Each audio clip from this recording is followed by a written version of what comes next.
They want Israel's land to be given over to create a Palestine. It's indigenous because it's originally theirs. I'm Jewish, so where would you say someone like me belongs in the world? I brought real Native Americans to speak on indigeneity and share their voices in solidarity with another indigenous group, the Jews.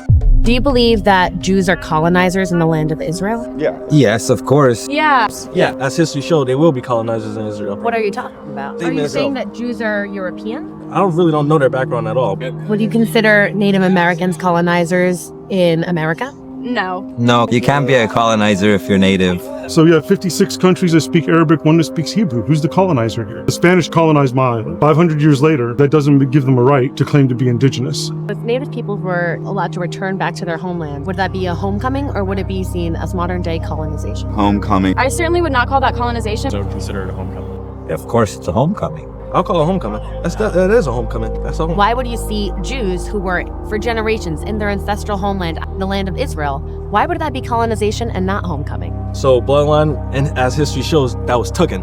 They took that as a period of time. I've got something for the bloodlines. I'm a doctor of naturopathy, and I'm a biologist. I've studied genetics. If you look at DNA results, they can map through time where the DNA traveled across the world, across generations, and it shows that DNA from Jews came from Judea, from Israel.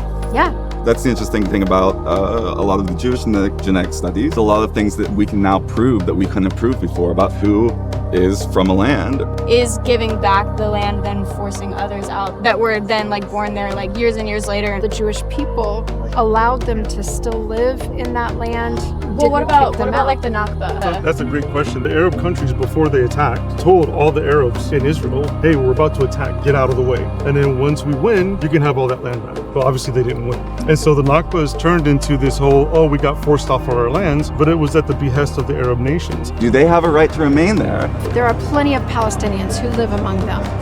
They don't want to live among them. They want Israel's land to be given over to create a Palestine. I agree 100%. And it deserves to be a place for Islam there. But then if we have to share it and there's conflict within sharing that, You realize then that in the Middle East, the people who want peace are actually the Jewish people. yeah, I completely agree.